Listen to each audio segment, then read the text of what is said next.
Petite entrevue présentée par l'OQC en compagnie de Sylvain Robert, coactionnaire et directeur des opérations du Blizzard Cloutier Nord-Sud. Sylvain, merci de prendre quelques instants avec nous pour répondre à quelques questions d'ordre général par rapport à l'équipe. D'abord, ça fait quoi, près de 6 mois que vous et les autres actionnaires, les autres membres du comité de l'équipe ont pris possession de l'équipe, ont acheté l'équipe de Léo-Guy Morissette.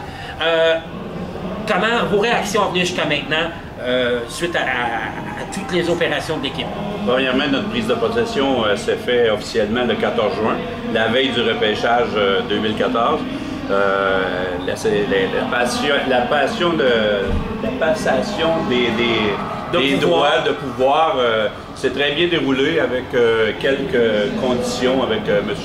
Morissette, dont les chandails du Viking et le paiement de certaines factures non payées pour nous permettre d'opérer allègrement, là, ayant une très bonne entente avec les commerçants de la ville de Trois-Rivières, dont nous étions pour faire affaire dans le futur. Fait qu'évidemment que ça faisait partie des conditions, mais tout s'est très bien déroulé. Et puis maintenant, on est à la barre de l'équipe officiellement depuis le 14 juin, et puis tout se déroule à merveille. Le comité, le groupe des 6, réagit comment aux assistances depuis le début de la saison et à l'appui de la communauté des affaires de la région de la Mauricie et du centre du Québec? Bien, la question arrive à point parce qu'on a eu une rencontre concernant le budget ce matin entre les actionnaires. Et puis, la moyenne d'assistance à Trois-Rivières cette année est rendue à 1225 pour les 8 premiers matchs de la saison, ce qui nous place au 3e rang égal avec Sorel. Seuls les marchés de Cornwall et de Jonquière qui sont de très grands marchés pour la Ligue nord-américaine avec des amphithéâtres de 5000 places. Ouais.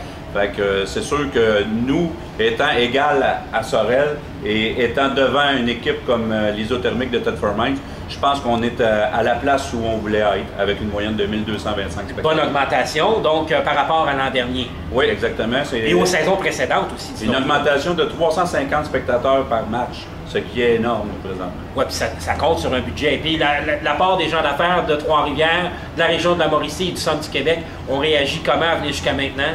Bien, les gens nous ont très bien appuyés là, parce que c'est certain qu'il y avait des personnes au fil des années qui avaient abandonné l'organisation, soit du Coron Aiguë ou du Viking, pour diverses raisons. Mais on a réussi à reconquérir beaucoup de ces clients-là. Et puis, ils sont au Colisée, puis ils sont heureux de l'être, puis ils sont fiers de leur équipe. La dernière question, c'est sûr, il reste encore plusieurs semaines avant la fin de la saison. Il y a peut-être bien des choses qui vont se tramer au cours des prochaines semaines. Comment voit-on les prochains mois, la fin de cette saison 2014-2015 pour le Blizzard Cloutier Nord-Sud, même s'il reste encore quelques semaines? Bien, c'est certain qu'on a amélioré l'équipe côté robustesse en période estivale puis en début de saison, exprès pour qu'on n'ait pas le manque d'énergie que l'équipe a eu l'an dernier pour entamer le dernier stretch. C'est sûr que le côté robustesse est mis en échec des joueurs comme Hubert Poulain, Thomas Bellemare, Boutin-Gagnon. On voit à soir ici, on a Kevin Asselin. Ouais. On voit que tout ça, là, ça va permettre à nos joueurs d'agilité, de pouvoir s'exercer plus allègrement et puis donner 100% d'eux-mêmes pour le reste de la saison. Alors, de cette façon-là, on va être en mesure d'amorcer les séries avec force et sans trop de bobos, comme on dit. Oui, exactement. Puis on sait que l'ultime but, c'est de terminer dans les 4 premières équipes de la Ligue au classement pour s'assurer l'avantage de la glace. Et puis on pourrait même aller jusque dans les 2 premières positions pour avoir l'avantage de la glace jusqu'en demi-finale des séries éliminatoires. Et qui sait jusqu'en finale. Et qui sait jusqu'en finale, mais le proverbe dit une série à la fois. Un match à la fois. Merci Sylvain Robert. Alors, c'était cette petite entrevue spéciale présentée par l'OQC. Et ne manquez pas, après le match qu'on joue présentement contre les Éperviers de Sorel-Tracy, l'après-match, l'OQC.